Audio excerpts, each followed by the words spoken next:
me habéis pedido una reflexión sobre un tema concreto y me voy a centrar en ella, y después tendremos la oportunidad de hacer un diálogo y poder responder a preguntas referentes a lo que yo voy a hablar o a otras cuestiones que estamos abiertos para poder hacerlo. El tema que voy a desarrollar tiene un título. El título es Los retos del cristiano ante la ola de secularización. Comencemos por hablar de qué es la secularización, de qué significa ese término, ¿no? La secularización es un cambio cultural que ha acontecido, no últimamente, no, sino ya, digamos, podríamos echar unos siglos atrás, para ser conscientes de que esa secularización ha supuesto una inversión de valores, casi un giro copernicano. Todos entendemos lo que significa la palabra giro copernicano, que era como muy distinto pensar, pues que el universo gira en torno pues a la Tierra, o que giramos en torno al Sol, ¿no? Pues la secularización ha sido como un giro copernicano de pensar que la vida gira, tiene a Dios como en el centro de su vida, o transformarse, ¿no?, esa visión, y pensar que no, que la vida tiene como centro al hombre. Y eso ha supuesto la secularización, una inversión cultural en la que Dios deja de ser el centro de nuestra vida, de nuestra cosmovisión, y lo que pasa a ser el centro es el hombre. Nuestra crisis se deriva de la pretensión del hombre de ser el centro de la existencia, incluso de ser como Dios. La presunción antropocéntrica, hemos pasado del teocentrismo al antropocentrismo, la pretensión según la cual el hombre es capaz de salvarse a sí mismo. El hombre es autosuficiente, el hombre es la medida de todas las cosas.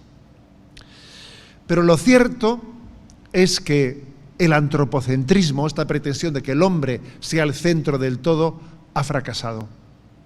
Ha fracasado, Entre otras cosas porque cuando el hombre da la espalda a Dios, solo vemos la sombra, ¿no? Y cuando quitamos a Dios del centro de nuestra vida, es que no queda ni el hombre. El hombre mismo entra en una profunda crisis. Y de hecho hoy en día vemos que no es cierto que nuestra cultura sea antropocéntrica. El hombre no está en el centro de la cultura. Lo que está es la tecnología, lo que está es la ciencia, o ideologías determinadas como el ecocentrismo. Ahora parece que el ecocentrismo es como si fuese el centro del valor último de la vida. Se quita a Dios para, en vez de Dios, poner el ecocentrismo como el valor superior. No es cierto que la sustitución de Dios como el centro de la vida haya pasado a tener al hombre en el centro. No es verdad. En el fondo, el centro es el dinero. El centro es el poder. El centro es, bueno, pues yo creo que el triunfo de los avances de la tecnología, etcétera. La crisis del pensamiento, de la secularización, nos ha sumido a todos, a la humanidad, en un profundo relativismo, en un relativismo feroz, pero con un matiz muy curioso. El modernismo pensaba que la sociedad del futuro tendría menos fe y más razón. Y lo que ha ocurrido es que ciertamente quizás existe menos fe, pero hay menos razón. Eso es lo cierto, Y más superstición, más superstición. Cuando disminuye la fe, no aumenta la razón, lo que aumenta es la superstición. Dejamos de creer en Dios y pasamos a creer en cualquier cosa. Abandonando a Dios, nos entregamos, pues eso, al esoterismo, nos entregamos a lo que fuere, pues para intentar llenar el vacío inmenso que hay dentro de nuestro corazón. Porque lo cierto es que en el corazón del hombre hay un vacío de tal tamaño que solamente Dios lo puede llenar. Estamos hechos por Dios y para Dios, y es así, ¿no? Por lo tanto, ¿no?, Lo contrario de la fe no es la razón. Lo contrario de la fe, pues es la superstición.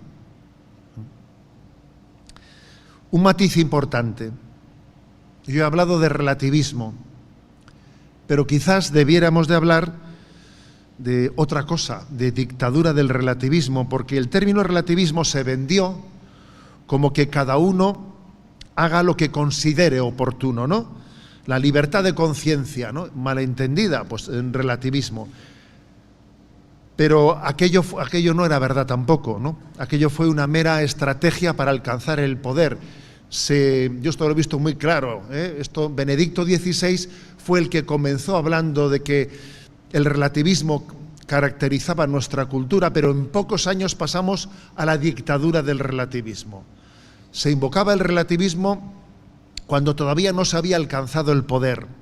Pero una vez alcanzado el poder, se acabó el relativismo y ahora ya se impone un pensamiento único de las nuevas ideologías, ¿no? Que tienen que ser obligatoriamente pues asumidas por todo el mundo, ¿no? Negando la posibilidad de la objeción de conciencia. En un tiempo, la modernidad reivindicaba la objeción de conciencia. Yo quiero hacer objeción de conciencia frente a las leyes. En este momento, cuando se ha alcanzado el poder, se niega la objeción de conciencia, pues al médico que no quiere participar en un aborto, etcétera, se niega la objeción de conciencia. En un tiempo la objeción de conciencia era un signo de modernidad, creer en la conciencia del hombre, pero alcanzado el poder se acabó tal reivindicación. Lo cierto es que en este momento se impone una agenda, se impone un pensamiento único. Básicamente se impone también, podríamos decir, una inversión antropológica. La agenda LGTB es una imposición muy grande en nuestra cultura. Se califica de fóbico a cualquiera que no la asuma, a cualquiera que crea en el matrimonio como institución natural creada por Dios. Claro, decía quien fue secretario de la Conferencia Episcopal Española, ¿no? Monseñor Luis Argüello, decía él, que en la práctica se fomenta el odio cuando se califica de fóbico a quien discrepa del pensamiento único dominante. Oiga, si yo por discrepar del pensamiento único dominante soy fóbico, entonces es que resulta que estamos utilizando de una palabra, no hay que ser fóbico para imponer un pensamiento único, ¿no? Entonces, en esta gran crisis de secularización, ¿dónde está la clave? ¿Cómo nosotros nos presentamos delante de ella? ¿Qué tenemos que subrayar frente a ella? A ver, pues yo creo que hay un tema clave, que es que nosotros tenemos que afirmar la revelación de Dios. Creemos en el teocentrismo, porque Dios no solo se limitó a crearnos y nos lanzó la existencia, como un relojero, que un relojero crea un reloj, lo vende y a partir de ahí ya no sabe qué ocurrió con el reloj que había vendido. No, Dios no solo nos crea, nos acompaña, se revela, se nos muestra su camino, nos acompaña en ese camino, ¿no? O sea, creo que el tema clave es el de la revelación. Nosotros reivindicamos la revelación, no solo la existencia de Dios. Hoy en día la frontera entre la increencia y la creencia no está en afirmar o negar la existencia de Dios. Eso era lo propio de los años 60 o 70, donde básicamente culturalmente se dividían los ateos, que decían no creo en la existencia de Dios, y los teístas, creo en la existencia de Dios. Pero hoy en día la frontera no está ahí. Hoy en día la frontera está, porque hay personas que dicen que creen en Dios como una energía universal. A ver, eso, mire usted, es casi como si usted no creyese, ¿eh? La frontera está en si Dios ha hablado, si Dios nos ha mostrado un camino, si Dios se ha descubierto o si Dios no ha hablado. Esa es la verdadera frontera. Creer o no creer en la revelación. Dios se ha revelado. Y eso es lo que marca la frontera entre la creencia y la increencia en el momento en el que vivimos, ¿no? El racionalismo ilustrado, que nació de esa Revolución Francesa, negaba la revelación. la negaba. No negaba la existencia de un principio absoluto, pero negaba la revelación. De hecho, en la Catedral de Notre Dame de París, ¿no?, pues se quitó la imagen de la Virgen María y se puso a la diosa razón en el altar mayor, ¿no? Los pensadores del racionalistas de la Ilustración no podían creerse. Yo no me creo que Dios haya hablado y que ese evangelio que tienes tú sean palabras de Dios. No me creo eso, ¿no? Dios no se comunica con los hombres. Dios está allí y nosotros estamos aquí. Me parecía que eso era propio de gente inculta, de que no sabe razonar, gente que no es capaz de con su razonamiento pensar y está esperando a que Dios le hable y le diga las cosas, ¿no? Eso es propio de gente inculta. No sé si conocéis una anécdota de aquel momento de la Revolución Francesa, que uno de estos ilustrados, ¿no?, iba por el campo y a las 12 del mediodía los labradores paran, ¿no?, interrumpían su trabajo, se quitaban el sombrero y empezaban a rezar el Ángelus. Y uno de estos ilustrados, viendo al campesino hacer eso, le despreció, le pareció propio de un ignorante, ¿no? Y le dijo, para ponerle a prueba, ¿no?, le dijo: ¿cómo es tu Dios? ¿Grande o pequeño? Y aquel hombre pues le dijo: mire usted, mi Dios es tan grande que no cabe en la cabeza de un sabio como usted. Me dijo, y es tan pequeño que cabe en un hombre tan ignorante como yo. Esa fue su respuesta, la respuesta a un ilustrado que le parecía, ¿no?, que para poder conocer a Dios había que ser muy inteligente y no como aquel hombre, ¿no? Esa ideología descarta como absurda la posibilidad de que Dios haya hablado. Dios no se puede manifestar de una manera tan sencilla hablando a los hombres, ¿no? Por lo tanto, yo creo que aquí es donde nos lo jugamos, ¿no? Esta es la frontera entre creer o no creer en la revelación. Dios está allá y además se dice, ¿no? ¿Tú crees en Dios? Algo habrá, ya no dices alguien, dices algo habrá, una energía o lo que sea, que es decir, no sé exactamente, pero claro, ese algo no cambia tu vida, no la funda. Con él no tienes una relación personal. Es casi como ser ateo. Si Dios no se ha revelado, si Dios no se ha descubierto, si Dios no nos ha hablado, en el fondo, si tú no aceptas eso, seguimos en la increencia,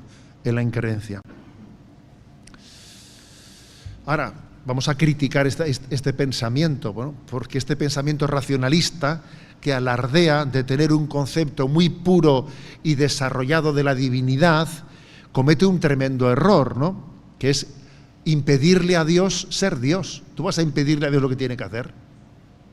¿Tú vas a decir que Dios no puede comunicarse y manifestarse a la gente sencilla? ¿Quién eres tú para decir eso?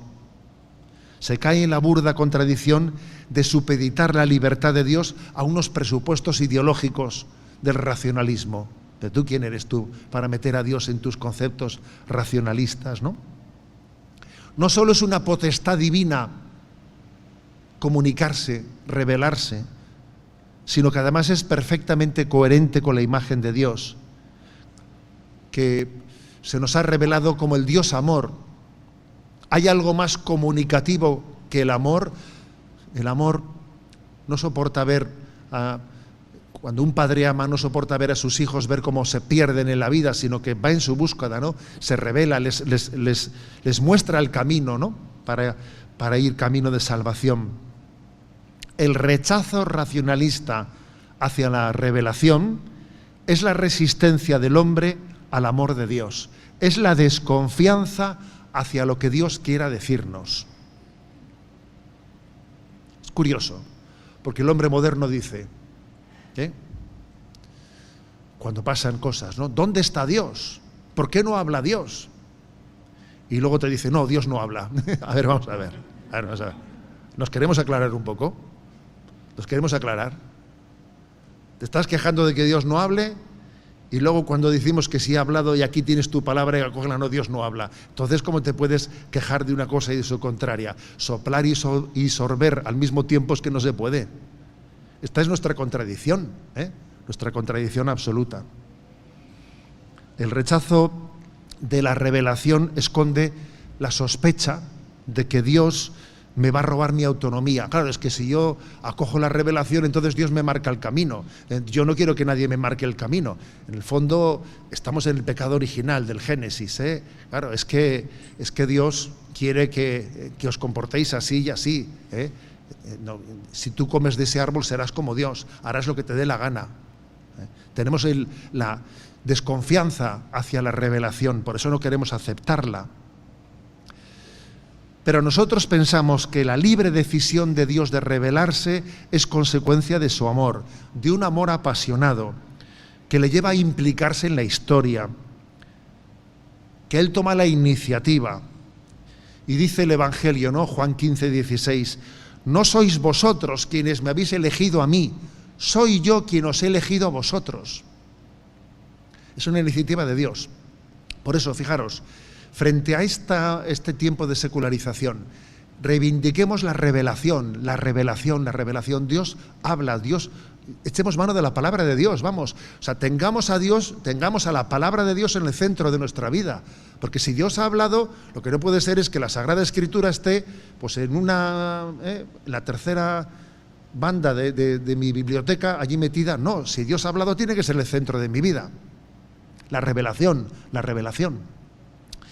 Yo, para intentar iluminar de esto en términos muy sencillos, a veces a los chicos, a los jóvenes de confirmación, les he puesto el siguiente ejemplo. Porque también hay que poner ejemplos concretos que entendamos todo el mundo y no ser muy... Y les he puesto el siguiente ejemplo. Imagínate que tú eres un periodista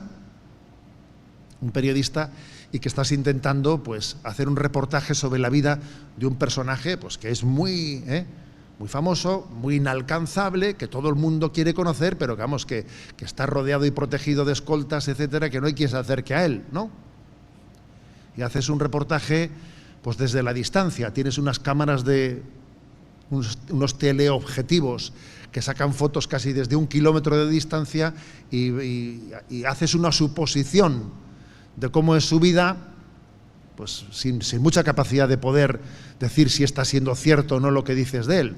Sacas una foto, si ha ido a un sitio, aquí habrá venido porque igual aquí ha hablado con no sé quién. Estás siguiéndole desde la distancia. Y un día que llegas a tu casa, te llegas la gran sorpresa de que por la noche suena el teléfono de tu casa y lo que nunca hubieses esperado, te llama él en persona y te dice, oye, que me he enterado que estás queriendo conocer mi vida. Yo quiero mostrarte mi vida, te vienes aquí y cenamos juntos. Pero bueno, el hombre, imagínate lo que sería eso para él, ¿no?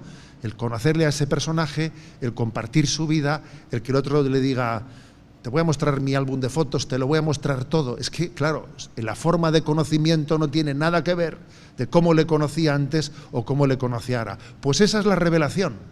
Pongamos un ejemplo como este para entender lo que es la revelación. Por eso nuestro conocimiento de la plenitud de la verdad se apoya en la palabra de Dios, se apoya en que Dios se ha revelado. Y por eso es tan importante conocer la Sagrada Escritura. Y a la hora de hacer una interpretación de qué está pasando en esta sociedad, de qué pasa en la familia, hacerlo desde la palabra de Dios, que es lámpara para nuestros pasos, luz en nuestro camino. Y desde la palabra de Dios entendemos y somos capaces de hacer un juicio crítico de lo que acontece al mundo. ¿Cómo acoger la revelación? Importante es acogerla en su integridad, no alguna cosita que me gusta, porque a veces suele pasar eso. Yo tengo un par de pasajes de la Biblia que me gustan, ¿no? Y entonces siempre los leo. Lo demás es que no me dice tanto. ¿Cómo que no te dice tanto? A ver, un momento. Todo es palabra de Dios, no solo ese pasaje que te gusta. Hay dos maneras de leer la Sagrada Escritura. Una es deteniéndose en aquellos pasajes que me resultan muy atractivos y pasando rapidito los demás. Y otra manera es deteniéndome especialmente en aquellos pasajes con los que no tengo tanta connaturalidad, porque eso quiere decir que hay unas carencias que tengo que enriquecerme de esa palabra de Dios que todavía no tengo la suficiente, ¿no?, pues, cercanía a ella. O sea, la palabra de Dios se tiene que recibir en su integridad, no seleccionándola, no cogiendo alguna cosita, que eso es muy típico de nuestro tiempo. Hacer una especie de menú a la carta. ¿Tú eres cristiano? Sí, pero a la carta. Yo llego allí, como quien va al supermercado, y cojo una cosita, esto no, cojo esto no. A ver, así no se recibe la revelación. Por eso es tan importante formarnos en la integridad de recibir la palabra de Dios, formarnos en la integridad del magisterio de la Iglesia Católica. Lo que no puede ser es que uno diga, a mí es que me interesa mucho la liturgia, y lo otro, y el compromiso social no tanto. Hombre, o yo es que estoy muy centrado en el compromiso social, pero eso de la oración y eso de tal, no, perdona, no. Tenemos que recibir íntegramente la revelación.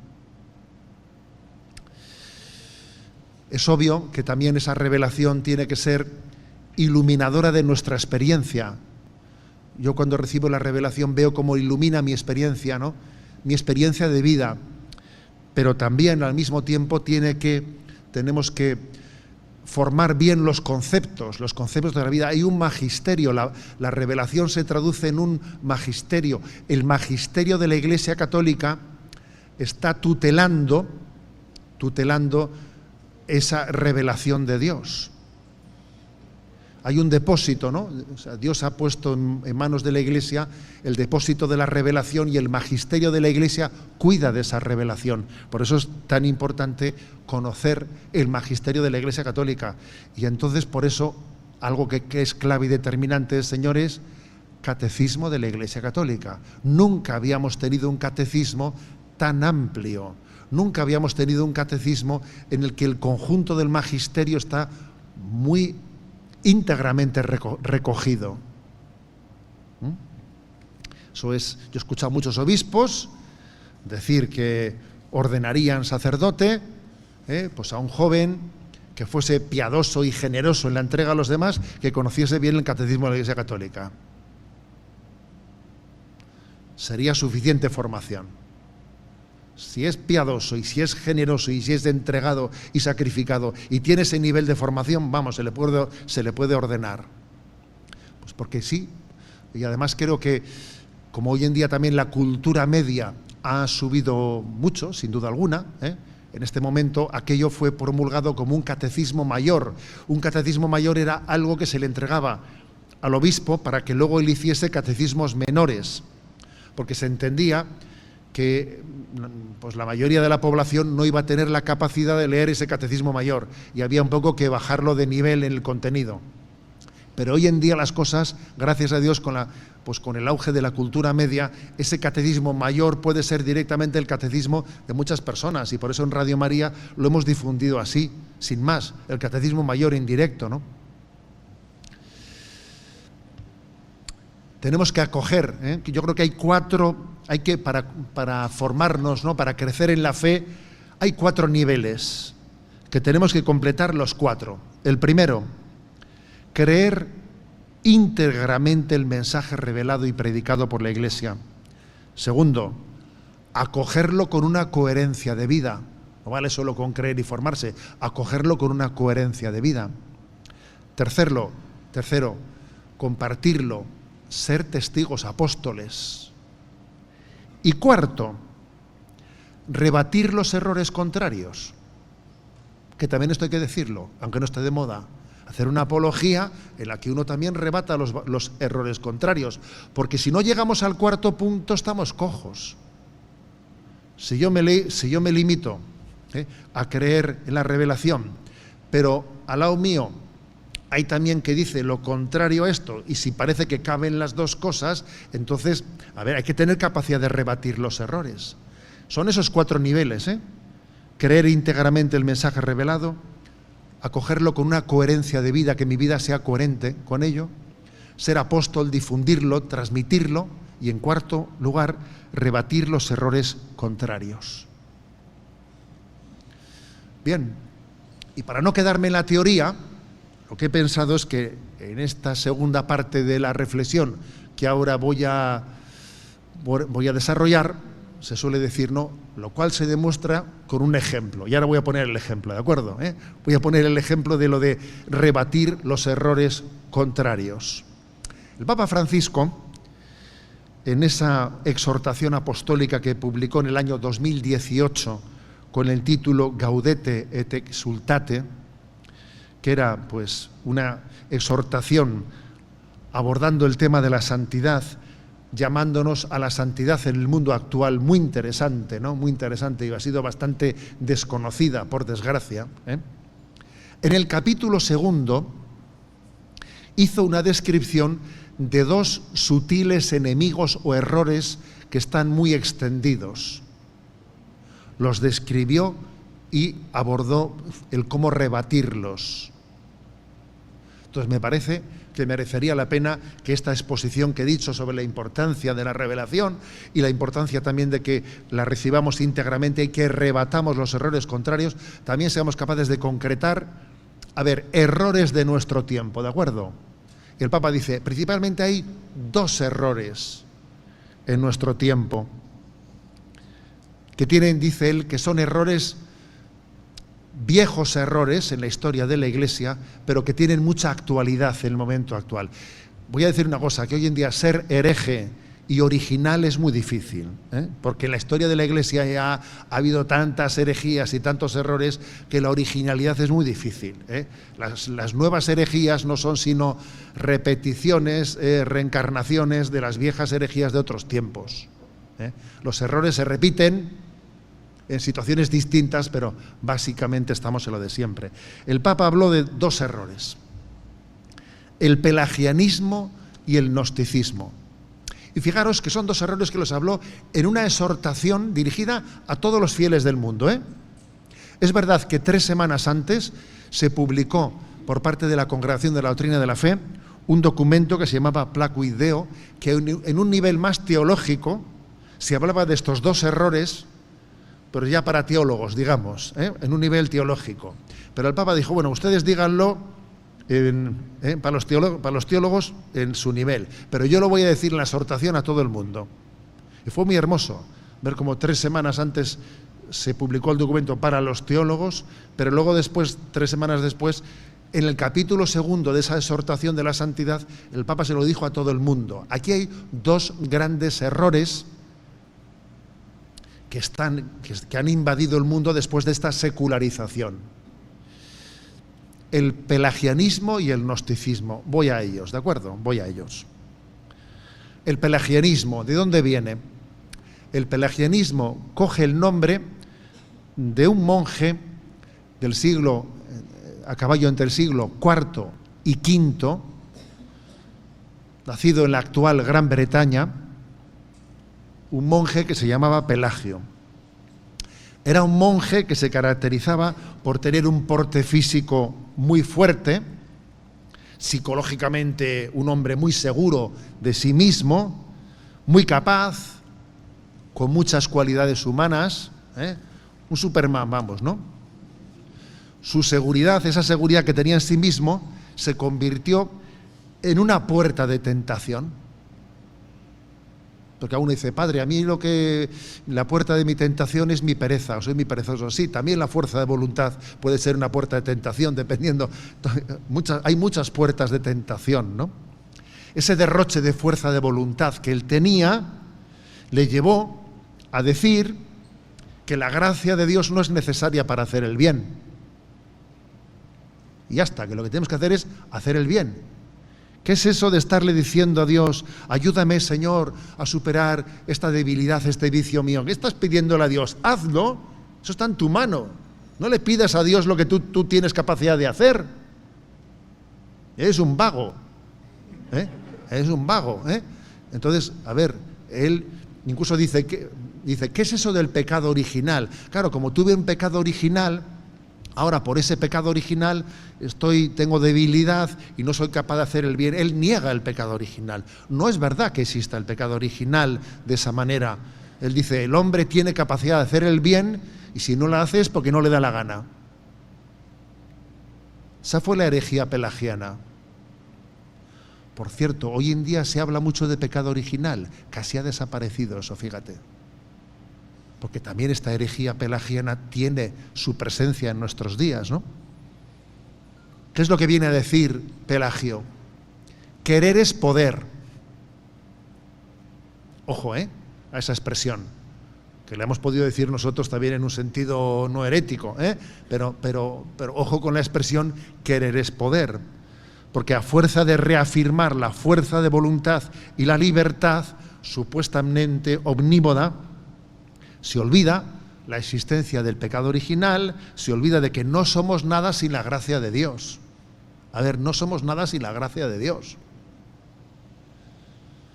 Esa fue la herejía pelagiana. Luego tuvo distintas versiones. Hubo pelagianos y semipelagianos, O sea, la cosa tuvo su complejidad, pero ahora no voy a meter en eso. Lo que voy a decir es que fue principalmente San Agustín,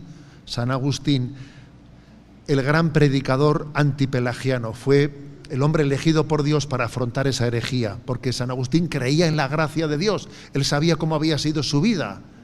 Él había visto su debilidad, la debilidad que había tenido él, y decía: Dios, sin la gracia de Dios yo no estaría convertido. Si ha sido mi madre llorando la que ha conseguido la gracia de Dios para mí, pero hombre.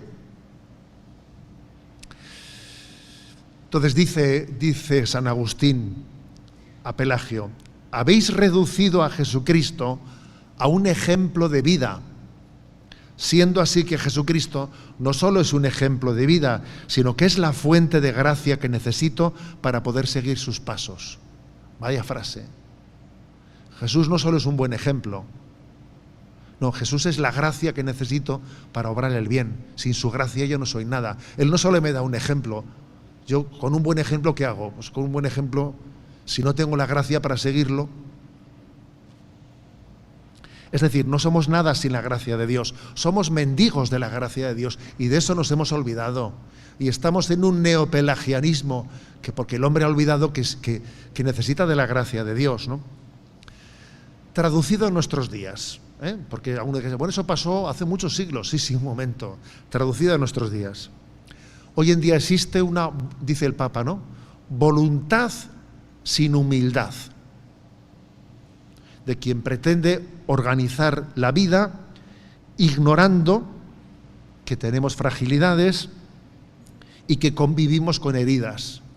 Y es muy importante que uno identifique sus heridas, las acepte y aprenda a convivir con ellas y a presentarlas delante de Dios. Es que si no, ¿a dónde vas? ¿A dónde te vas a estrellar? Te piensas que te comes el mundo y te vas a pegar un tortazo, porque no has sido capaz de identificar y de poner delante de Dios tus debilidades. Por el contrario, ¿no?, nosotros creemos que la santidad va de la mano de la aceptación de nuestros propios límites y de nuestras fragilidades. Creemos que no es lo mismo santidad que perfeccionismo. No. Ya sé que hay un texto en San Juan que dice: sed perfectos como vuestro Padre Celestial es perfecto. Pero en ese texto el concepto de perfecto no tiene este componente de perfeccionismo psicológico. Es otro sentido de la palabra ser perfecto. No es lo mismo ser santo que el perfeccionismo en el sentido humano, porque se puede y se debe ser santo con nuestras limitaciones no perfectas. A ver, por ejemplo, ¿pueden ser santos las personas que tengan tendencias psicológicas de falta de equilibrio? Pues sí, claro que pueden ser santas. Alguien que tenga desequilibrios, de falta de control de sí mismo, que psicológicamente no tenga ese don de una capacidad de un autocontrol, que tenga una angustia que no termine de controlar, ¿ese puede ser santo? Sí puede ser santo, está llamado a ser santo, porque la santidad y el perfeccionismo no es lo mismo, no es lo mismo. Ser santo es responder a Dios desde mis limitaciones, desde mis capacidades, contando con los talentos de los que parto. Eso es ser santo, ¿no? Por otra parte, el pelagianismo no tiene paciencia, lo quiere todo aquí y ahora. Y Dios, sin embargo, tiene paciencia. Acordaos del pasaje evangélico, ¿no? De aquella vid que no daba frutos, que le preguntan al dueño de la vid, ¿la cortamos? Y dice, no, déjala, la vamos a regar, la vamos a cuidar, a ver si el año que viene da fruto. Así es Dios. Dios no es pelagiano, ciertamente, Dios tiene paciencia. El pelagianismo es un falso sentimiento de seguridad. Ni siquiera es bueno que uno tenga una falsa seguridad en sus propias obras.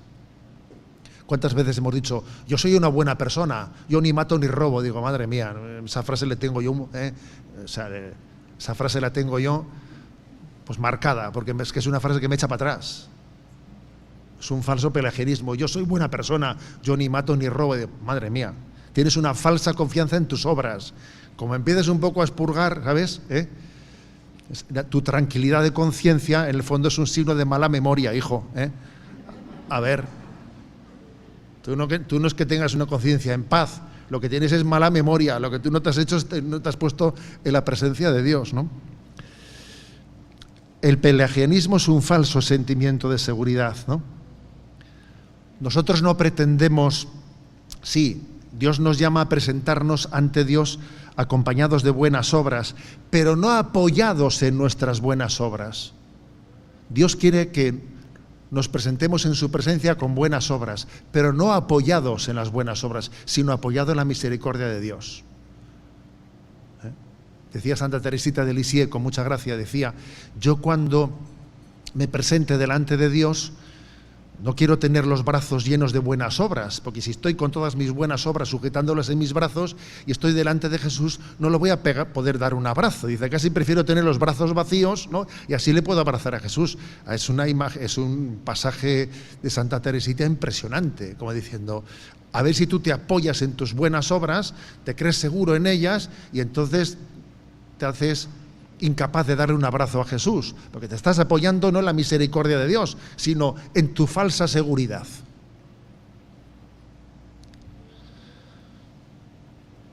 Por eso, ¿no?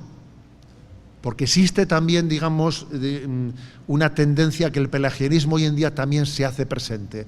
Un consejo que da el Papa para luchar contra la tendencia pelagiana, dice él, tener en cuenta que hay jerarquía de virtudes. Por ejemplo, cuando uno pone la virtud de la caridad en la cumbre de la jerarquía y se da cuenta, por ejemplo, ¿qué es más importante, el orden o la caridad? El pelagiano diría, deja de tonterías, el orden, Pero el cristiano dice, no, mira, la caridad, aunque hoy me toque ser desordenado, pero lo más importante es la caridad. O sea, que tener en cuenta que existe, ¿no?, una jerarquía ante las virtudes nos salva también del pelagianismo, de un falso perfeccionismo. Pero bueno, decía que el Papa habla de dos errores, ¿no?, que fruto de la secularización que hoy en día se han hecho omnipresentes. Uno es el pelagianismo, el segundo el gnosticismo.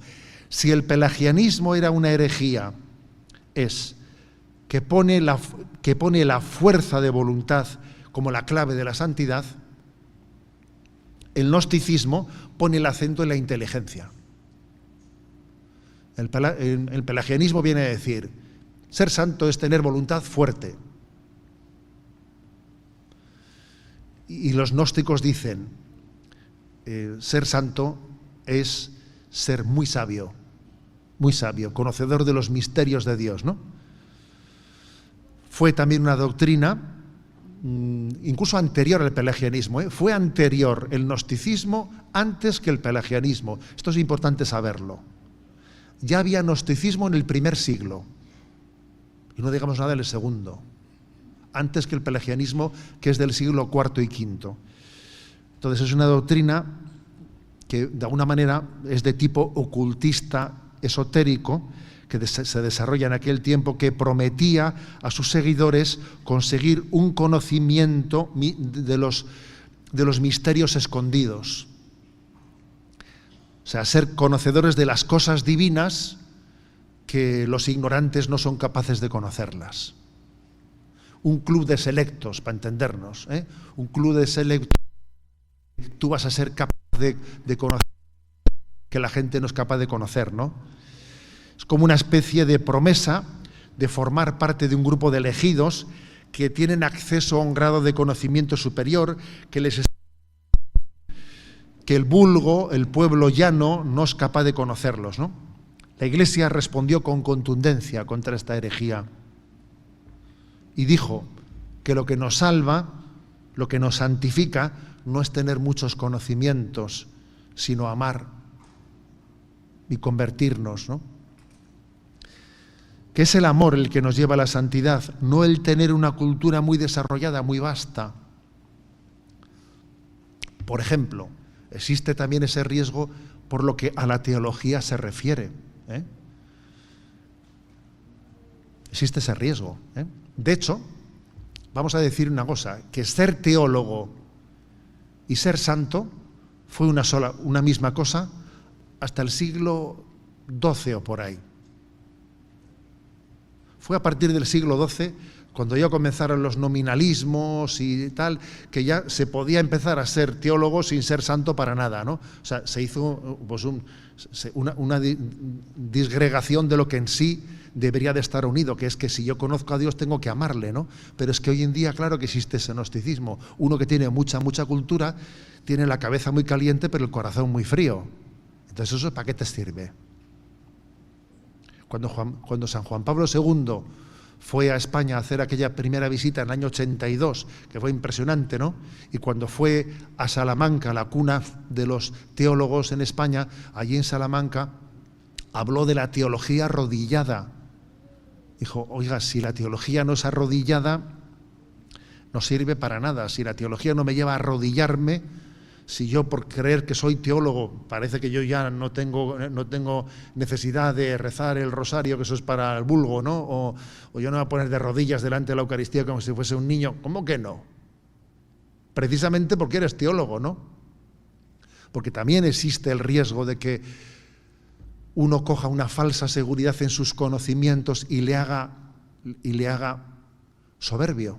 Claro que existe ese riesgo, ¿no? Es la tentación incluso de tener un cierto complejo de superioridad con respecto a quienes no tengan esa cultura, ¿no? Y el Señor se ha revelado a los sencillos. Y los gnosticismos, sin embargo, se caracterizan por refugiarse en una religiosidad mistérica. ¿Pero qué misterios? Si tú te acercas al Evangelio y te dice, Padre, te doy gracias porque estas cosas se las has ocultado a los que se las dan de inteligentes y se las has revelado a la gente sencilla. Fíjate tú lo que dice el Evangelio. No hay un texto antinóstico más fuerte que este. O no digamos nada cuando dice, si no os hacéis como niños, no entraréis en el reino de los cielos. El Evangelio es antinóstico. Es increíble, ¿no?, que el gnosticismo surgiese en el primer momento de la vida de la Iglesia. O sea que para poder ser santo hay que ser como niño. Nada que ver con el gnosticismo, que es el supuesto acceso a unos conocimientos ocultos, ¿no? ¿El gnosticismo está presente en nuestros días? Vaya que sí. Vaya que sí. Se lleva muy bien con el relativismo. Antaño las herejías consistían, por ejemplo, ¿no?, en negar las verdades. Hoy en día consisten en reinterpretarlas desde nuestra subjetividad, desde nuestras ideologías, vaciándolas de contenido. Por ejemplo, es muy propio del gnosticismo de nuestros días decir, ¿tú crees en los milagros? Sí, yo creo en los milagros, pero no en el sentido literal de la palabra. Creo que los milagros son un signo de, por ejemplo, pues cuando Jesús, ¿no?, multiplica aquellos 5 panes y 2 peces, pues es un canto a la generosidad, ¿eh? Si ese niño comparte sus panes y sus peces, es el milagro de la multiplicación de la generosidad. La interpretación subjetiva de ese milagro hay que interpretarlo inteligentemente, no en el sentido burdo de su literalidad. ¿Tú crees en la Eucaristía? Sí, yo creo en la Eucaristía, porque la Eucaristía es un signo de compartir, es el signo de la mesa, el signo del banquete. Bueno, pero ¿tú crees que está Jesucristo realmente presente en el pan eucarístico? No me metas esos conceptos, hay que interpretarla en un sentido más maduro, intelectual. ¿Tú crees que María es virgen? Hombre, sí, pero no me pretendas decir virgen en el sentido físico de la palabra, ¿no? De que no tuviese relación con San José, sino en el sentido de la virginidad como el corazón abierto al amor de la vida. Ese es el sentido. Es decir, el gnosticismo de nuestros días se caracteriza por una reinterpretación de la revelación, vaciándola de contenido, reduciéndola como una enseñanza ética y olvidando que lo principal del Evangelio es el acontecimiento que Jesús aconteció. Por ejemplo, ¿no? Existe en nuestros días un cierto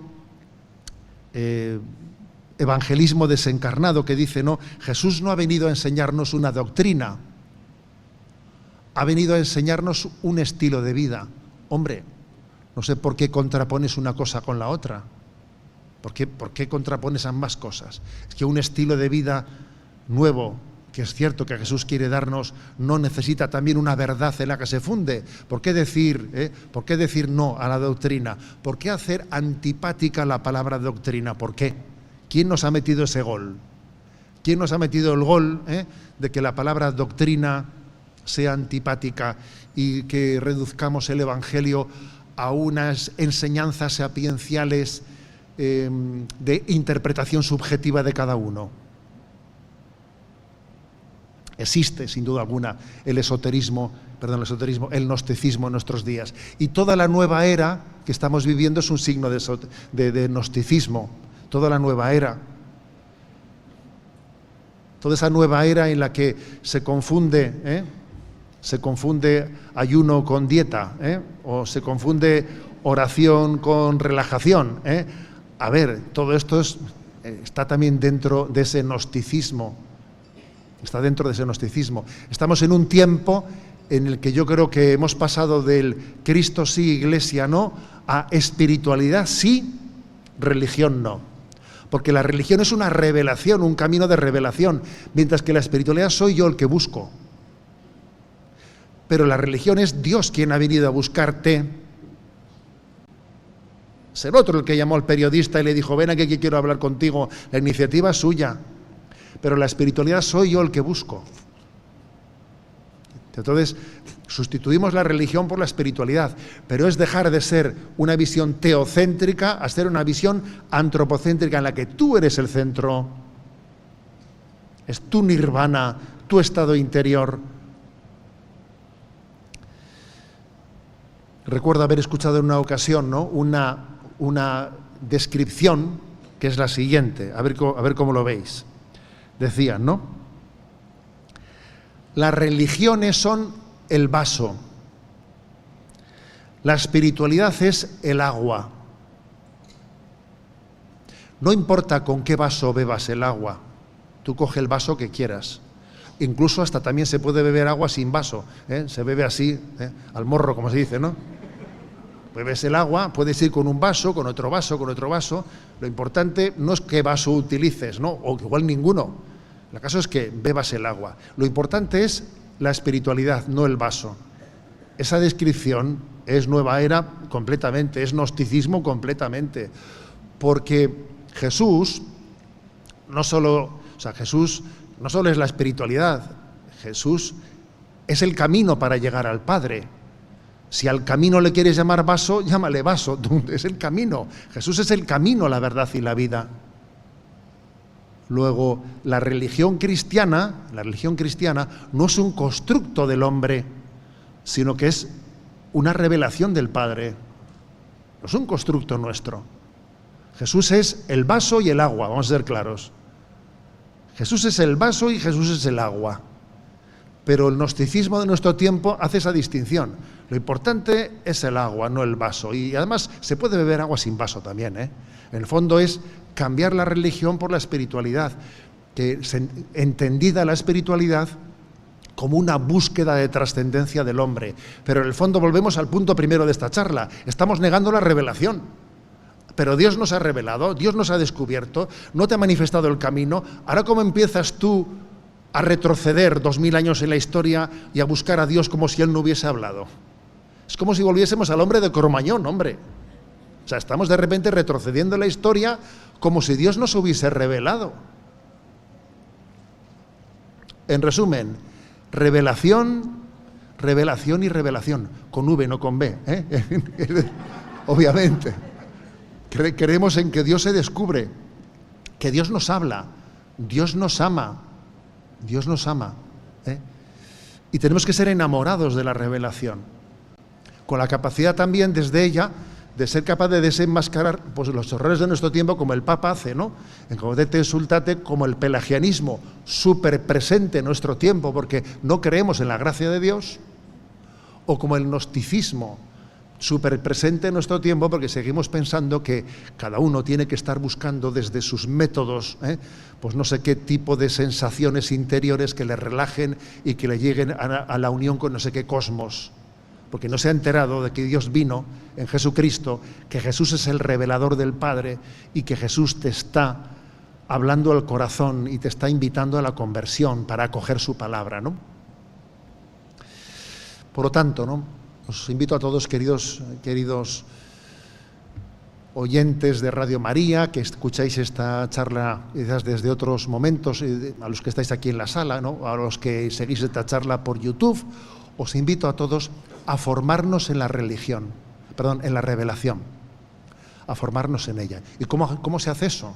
Pues mirad, lo he dicho antes, tenemos un instrumento maravilloso, que es el Catecismo de la Iglesia Católica, en la cual está incluida la Sagrada Escritura. Es decir, la manera de acceder a la Sagrada Escritura puede ser perfectamente también a través del Catecismo de la Iglesia Católica, ¿no? Dentro de la cual hay un acceso pues muy, digamos, organizado a los distintos textos de la revelación en los cuales se fundan las doctrinas que ahí se nos presentan. Le doy gracias al Señor, ¿no? Pues por ese don del catecismo. Le pido a nuestra Madre del Cielo, que ella ha sido la que mejor ha recibido la revelación, la que mejor la ha acogido, que nosotros tengamos esa docilidad. Os invito a que cuando abráis la Biblia, cuando habláis el catecismo, invoquéis a la Virgen María, diciendo: Ave Virgo Audiens, Ave, tú que escuchaste la palabra, enséñame también a mí a escucharla, enséñame a acogerla. En España tenemos la costumbre, no sé aquí, que cuando nos vamos a confesar, es una costumbre muy española esa, decir Ave María Purísima. Aquí también bueno, pues eso es una costumbre, yo creo que en otros ámbitos no se conoce eso, es una costumbre muy de España. Ave María Purísima cuando me voy a confesar. Pues cuando voy a escuchar la palabra, Ave Virgo Audiens, Ave, tú que escuchaste la palabra, te invoco a ti antes de leer la Biblia, te invoco a ti antes de leer el catecismo para aprender a coger la palabra como tú la cogiste. Muchas gracias.